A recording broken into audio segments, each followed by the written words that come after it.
এই কাজটি করতে পারেন স্পিড বাড়ানোর জন্য। আপনার মোবাইলে যে স্পিড পাবে, মানে মোবাইলে যে সিম লাগানো আছে ওই সিম থেকে আপনি আপনার রুমে বা বাইরে যে স্পিড পাবেন তার থেকে বেশি স্পিড পাবেন আপনি যদি এই কাজটা করেন। জাস্ট শুধু এটা থেকে এটাতে লাইন দিতে হবে রাউটারে। দেখেন এখানে কিন্তু কোনো ব্রডব্যান্ডের লাইন কিন্তু নাই, দেখতে পাচ্ছেন এখানে কিন্তু ব্রডব্যান্ডের লাইন নাই। আমি এটা একটু উঁচা করে দেখাই, দেখেন এখানে কিন্তু কোনো ব্রডব্যান্ড লাইন নাই, জাস্ট এটা একটা পাওয়ার কেবল। এই যে এখান থেকে পাওয়ার কেবল দেয়, আর এটা থেকে এটা ইসে থেকে পাওয়ার ব্যাংক থেকে লাইন দেওয়া, আর ওইটা আছে পাওয়ার ব্যাংকের লাইন, এটা মোবাইলের চার্জার। এই ছাড়া কিন্তু এখানে আদার্স আর কোনো লাইনই নাই। এখন এটার স্পিড দেখেন, আমি একটু মোবাইলে স্পিডটা দেখাই। এই মোবাইল থেকে এটাতে লাইন দেওয়া, তার মানে এখন যে স্পিডটা আপনি পাবেন, মানে আমি যে দেখাচ্ছি আপনি এখন যে স্পিডটা দেখতে পারবেন সেটা আছে এই মোবাইল থেকে, এই সিম থেকে এই মোবাইলের স্পিড।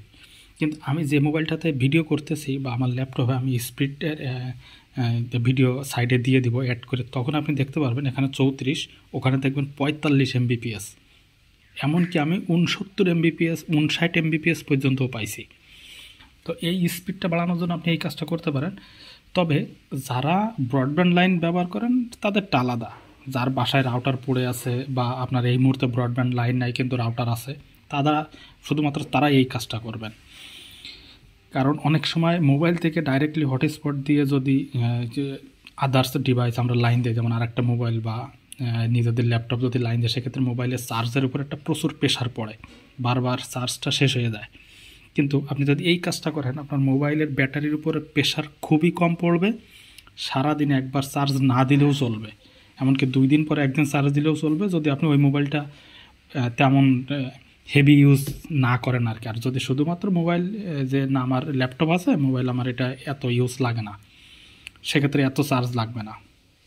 কিন্তু যদি আপনি ওই নেটটা সম্পূর্ণ ওই মোবাইলের উপর প্রেশার দিয়ে হটস্পট দিয়ে অন্য জায়গায় লাইন দিয়ে চালান, সেক্ষেত্রে আপনি কোনো কাজ না করলেও আপনার প্রচুর চার্জ খায়, প্রতিদিন 2 বার চার্জ দেওয়া লাগবে। আমি নিজে প্রমাণ এটা, এজন্য বলতেছি, এজন্য আমি এই লাইনটা করে নিছি।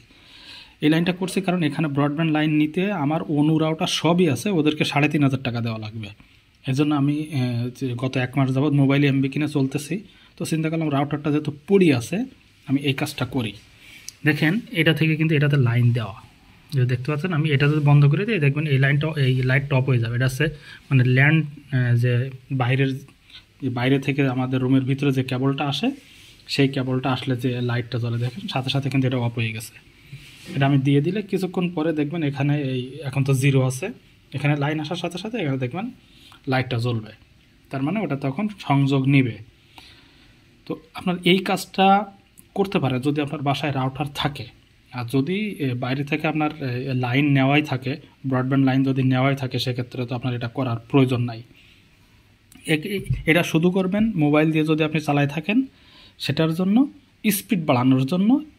দ্বিতীয় কথা আছে আপনার মোবাইলটাও সেফ থাকবে, মোবাইলটার উপরে বেশি প্রেশার পড়বে না। দেখেন এটা থেকে আমি এই উপরে আপনি দেখতে পাচ্ছেন আইসগেরে 1.4 GB, জাস্ট শুধুমাত্র 2-1টা ভিডিও মনে দেখেছিলাম সকালে নাস্তা করার সময় এই। আর গতকাল এটা আপনি দেখতে পারেন টোটাল এই মাসে দেখেন 74 GB আমি শেষ করছি এইভাবে।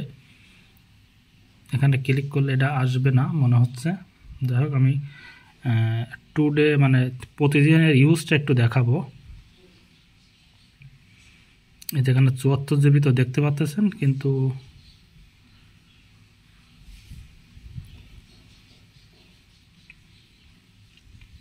ক্রোম ব্রাউজারে 1.5 GB দেখাচ্ছে,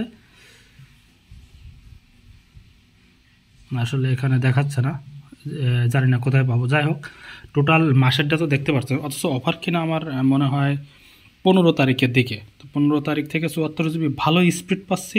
দ্বিতীয় কথা হচ্ছে আমার মোবাইলে কোনো প্রেশার পড়তেছে না। তো আপনারা এইটার জন্য এই কাজটা করবেন। আমি আবারও বলছি, দেখেন এখানে কিন্তু আমার কোনো কেবল নাই।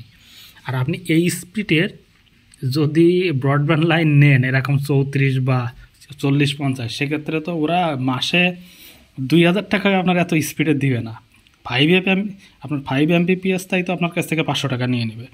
আর যদি 10 Mbps বা 20 Mbps নেন, সেক্ষেত্রে 1,000 বা তার থেকে বেশিও নেবে।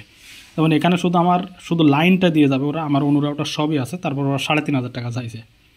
অথচ আমি আমার বাড়িতে লাইন নিয়েছিলাম মাত্র 1000 টাকা দিয়ে। তো যাই হোক, এটা সন্ধ্যার দিকে আমি গতকালকে ট্রাই করে দেখেছিলাম, প্রায় 14 Mbps পায় সন্ধ্যার দিকে। তো সন্ধ্যার দিকে যদি আমার যদি 14 পায়, তো সেক্ষেত্রে তো আমার খুবই ভালো চলার কথা, কোনো ডিস্টার্ব না, এবং সেটাই চলতেছে। আর আমি এটা কিনেছিলাম, এটা কাজ করে না। এটা কিনেছিলাম, এটা আসলে 4-5 Mbps পর্যন্ত কাজ করে, এটা আমার মানে পছন্দ হয় না, এটা রিটার্ন দিয়ে দেবো।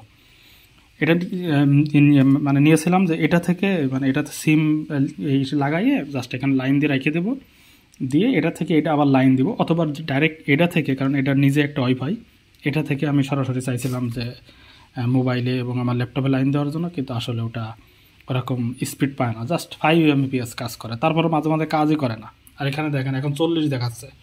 এবং আমি আবার মানে এটা থেকে এটাতে লাইন নেওয়ার পরে এই রাউটার থেকে যেখানে যেখানে লাইন গেছে সেখানে ভালো স্পিডও পায়। এবং আরেকটা কথা বলতে আমি ভুলে গেছি, ছাদে মোবাইল থেকে নেটে লাইন দিলে পায় না, মানে মোবাইলের হটস্পট দিয়ে আমি ছাদে যাইয়ে বা রাস্তায় গিয়ে যদি আমার মোবাইলের সাথে কানেক্ট করি তখন আমি যোগাযোগ পাই না। অথচ আমি যখনই এই রাউটার থেকে কানেক্ট করেছি তখন অনেক দূর থেকে ভালো কাজ করে।